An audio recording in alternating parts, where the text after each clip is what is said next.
Hello, thanks for joining my next FAQ topic. Today I'm going to be tackling the issue of challenge rating, or CR. Comes up probably daily somewhere in one of the higher volume online forums. And every now and then the generating situation will be someone's players are too weak to deal with a properly CR challenge or encounter. But usually, almost always, the instigating thread has the situation where my PCs are wrecking my hard or deadly encounters. Right? So, I present them with what's supposed to be a hard or deadly encounter, and they just destroy it, not even threatened by it. And the reason for this, right, is that a lot of DMs don't understand the purpose of CR, what CR is in 5th edition, and then there are also some issues that many DMs have with the Adventure Day. I don't know if I'll get to that today, though. But today I'm going to address the issue of challenge rating, and then a little bit on encounter building using CR. And hopefully, 13 minutes from now, you'll have a better understanding for what CR is in 5th edition and how to use it. So the first thing we need to realize is that CR is a challenge rating is a very sketchily defined term in 5th edition. Its definition is at the beginning of the monster manual, and the way the definition is presented is that a creature with a given challenge rating should be for well-rested adventurers of that level should be able to face that creature in combat and suffer no deaths. And for creatures that are significantly weaker than a first level character, their CR is less than 1. And that's a very imprecise definition, obviously. So we can look at what is implied about CR from the encounter building guidelines in the DMG. And what we find is that really what CR is, and is a way of grouping creatures that opponents are going to face in combat. And this is specifically something that is used for building combat encounters. It really has almost no relevance to things outside of combat in 5th edition. It doesn't, there aren't CRs attached to traps or environmental things. It is purely a mechanic to help DMs build encounters. So if we look in the DMG, there are 4 categories of encounters: easy, medium, hard, and deadly. And none of the definitions have any numbers involved in them. Their definitions are 100% based on what the PC should come away from the encounter, or what the player should come away from the encounter having experienced. Medium encounter, 1 or 2 scary moments, but no deaths unless something has gone horribly wrong. A hard encounter may see some weaker characters go unconscious, probably going to use some healing sources. And then if there's some bad luck, you could see a player death. Deadly encounter, you're expected to see a player death, although in 5th edition, death is merely a temporary state. There's no negative consequences to being raised, really. So the point is the definitions don't have any math associated with them. They are 100%. How should this encounter feel? Right? What should be the takeaway from the encounter for the players? Then we look at, okay, so here are how the DMG, how the designers and as a result of the play testing, said, okay, this is the way you can build the encounters. And that's where CR comes into play, right? So you use the guidelines to generate an encounter budget, an XP budget for an encounter, and then that correlates to CR.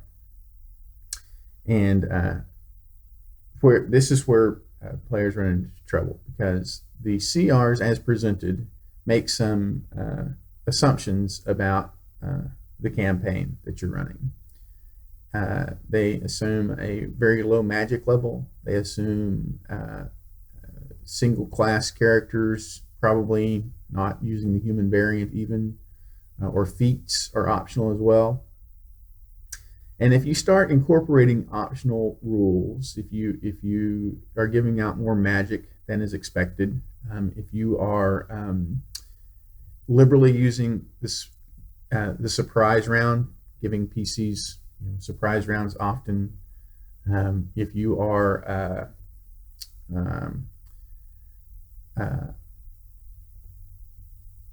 so anyway, so there are a variety of things you could, if you're giving more rests than expected, right? That's all those are going to distort the CR system and make your CRs invalid. And that so how do you know that? So if you are designing, say, hard encounters, so for example, if you have 7th level PCs, a hard encounter is 4 CR3 creatures for 4 7th level PCs. So if you're presenting them with 4 knights or 4 veterans or 4 whites or whatever, and your 7th level PCs are just destroying it, no one is ever going unconscious, no one's ever having to use healing resources, then your CRs are not valid. That's what that means. That is what that means. Right? That is the purpose of CR. That is what it is used for. And if you're not using your CR and generating the outcome of the encounters that are expected, then your CRs are wrong. Right? So you say, well, I'm using them straight out of the book. Okay. Well, like I said, the CRs as presented make some assumptions, and you've gone outside of those assumptions in some way, right? You're saying, oh, well, I'm not going to put in 6+ encounters a day. I just don't have the time for that. Or I'm going to let PCs take a short rest after every encounter. Or, my PCs like magic items, so I give them a lot of magic items. So, I mean, whatever. And I'm not saying that any of those decisions are wrong. Right? I'm just saying that your CR is not going to be valid if you are doing those things. Right? I don't do this. I give out much more magic than is expected. I allow my players to use all the optional rules, feats, multi-classing, the whole suite, right? And as a consequence, if I'm trying to use CR associated with just a base creature, they're going to be invalid, right? I'm not going to be able to use those CRs and generate the expected outcome from medium and hard encounters. Right? So the solution is there are a couple of solutions. The easiest to implement is just use a bigger encounter budget. Right? So you're just going to presume that you need to use more XP.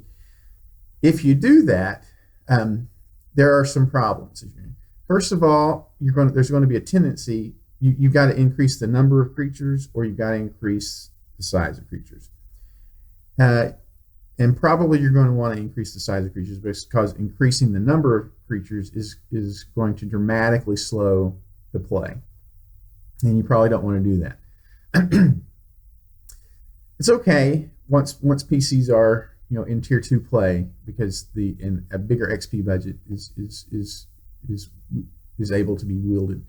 However, if you reach the point where you are having to use creatures whose CR is greater than the level of the party, right? So if you have 6th level players and you're using CR 9 creatures, the issue you run into is that those creatures deal out so much damage relative to the party's hit points that it's going to be very, very hard, if you're running the creatures well, for the PCs to avoid being died just from a spurious damage roll in attack rolls.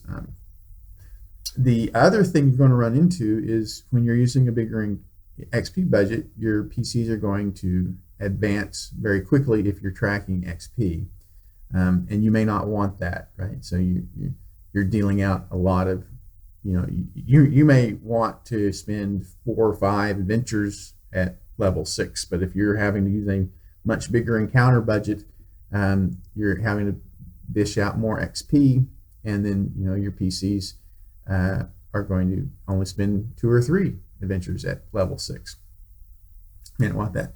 So a solution that I use, and which is attached to all the adventures I publish, is I will have a modified stat block where I start with the base creature, and then I'm going to attach optional modifications that can be incorporated to strengthen the creature, to improve the creature, but it doesn't change the underlying math of the CR. So if you take a look at the mathematics behind the CR, it's going to stay the same as the base creature, even though it is much more robust. So there are things that do this, like a number of feats do not affect CR, right? Alert doesn't affect, gives them +5 to initiative. They can't be surprised.